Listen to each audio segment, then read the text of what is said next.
أصحابي الحلوين اللي في مرحلة حضانة، معاكم في فيديو جديد أسئلة عن الدرس التاني من مسابقة الدراسية المهرجان الكرازة 2023. وعشان انتم شاطرين ومذاكرين كويس جدا جايبالكم شوية أسئلة هنحلها مع بعض على درس اسمه الدورات في كنيستنا، وده الدرس التاني من مسابقتنا. السؤال الأول: ضع علامة صح أمام العبارة الصحيحة وعلامة خطأ أمام العبارة الخاطئة. رقم 1: أول واحد بيمشي في طابور الدورة ماسك صليب كبير وده بيكون أبونا. يا ترى السؤال ده صح ولا غلط؟ مين الشاطر اللي هيجاوبني؟ برافو، أنا سمعتك، برافو عليكي، شطورة جدا. أول واحد بيمشي في طابور الدورة اللي ماسك صليب كبير مش أبونا، يبقى الجملة دي غلط. لكن بيكون مين؟ بيكون الشماس. يبقى أول واحد ماشي في طابور الدورة ده الشماس، هو اللي ماسك صليب كبير مش أبونا، يبقى السؤال ده أقول عليه غلط. السؤال التاني: الصليب هو سر فرح الكنيسة كلها؟ يا ترى الصليب هو سر فرح الكنيسة؟ برافو عليكم، شاطرين، أيوة صح، الصليب طبعا هو سر فرحنا، برافو عليكم. رقم 3: بنعمل في الكنيسة دورات في كل أعياد أصحابنا القديسين. افتكر معايا الدرس كده، أنا مستنية أسمع الإجابة. برافو عليكم جدا جدا، أيوة صح، الكنيسة بتعمل دورات في كل أعياد أصحابنا القديسين، يبقى الجملة دي أقول عليها صح. رقم 4: بيلف أبونا والشمامسة في المرة الثالثة من الدورة حوالين المذبح مرة واحدة. هقول السؤال ده تاني: يا ترى أبونا والشمامسة في الدورة في المرة الثالثة بيلفوا حوالين المذبح مرة واحدة؟ برافو عليكم، الجملة دي طبعا صح، برافو. ليه طيب؟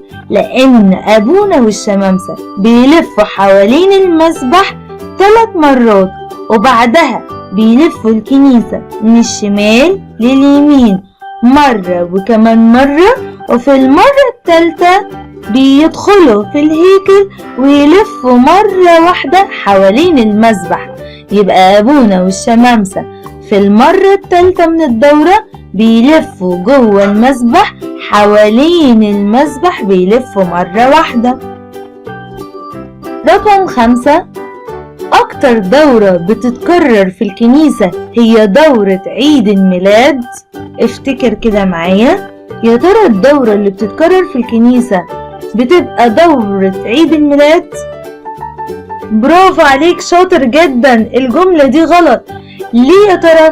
لأن الدورات في الكنيسة بتكون من إيه؟ من عيد القيامة لغاية عيد الصعود، مش عيد الميلاد. يبقى بتتعمل الدورات من عيد القيامة لغاية عيد الصعود، يبقى دي الجملة دي غلط، لأن أكتر دورة بتتكرر في الكنيسة مش دورة عيد الميلاد، يبقى الجملة دي غلط. ناخد نوع سؤال تاني جديد. السؤال التاني: اختر الإجابة الصحيحة مما بين قوسين. أنا هقول السؤال والاختيارات وانت تختار الإجابة الصح من الاختيارات اللي أنا هقولها. رقم 1: الدورات في الكنيسة بتبدأ الأول منين؟ يا ترى من الهيكل ولا بيت لحم ولا الخورس؟ يلا فكر كده معايا، الدورة في الكنيسة بتبدأ منين؟ برافو، شاطر جدا، بتبدأ من الهيكل طبعا. رقم 2: ايه في الكنيسة معناه ان ربنا موجود في وسطنا؟ يا ترى القربان ولا البخور ولا ستر الهيكل؟ عايزة اسمع بصوت قوي. برافو عليكم، شاطرين، اللي معناه ان ربنا موجود في وسطنا هو طبعا البخور. البخور في الكنيسة معناها ان ربنا موجود في وسطنا. رقم 3: أمسرور أحد فليعترف ولا يتناول ولا يرتل؟ الآية دي موجودة عندنا في الدرس. أمسرور أحد برافو، شطورة جدا. فليرتل. أمسرور أحد فليرتل. طب حد يعرف أو يفتكر هي موجودة فين؟ برافو، في يعقوب إصحاح 5 آية 13. يعقوب 5 آية 13. رقم 4، الصليب الكبير في الدورة مرسوم عليه صورة ربنا يسوع. يا ترى الصورة بتاعت بابا يسوع اللي مرسومة على الصليب دي وهو مصلوب بس، ولا في صورة القيامة بس، ولا صورة بابا يسوع وهو مصلوب وهو برضو في القيامة، الاتنين مع بعض؟ أيوة شاطرين، برافو. صورة بابا يسوع المرسومة على الصليب بتبقى من ناحية وهو مصلوب ومن ناحية وهو لما قام من الموت. برافو، شاطرين جدا.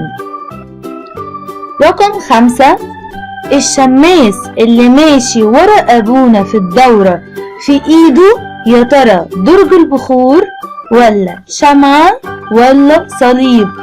افتكر الدورة في الكنيسة كده كان في شماس ماشي ورا أبونا كان ماسك ايه في ايده؟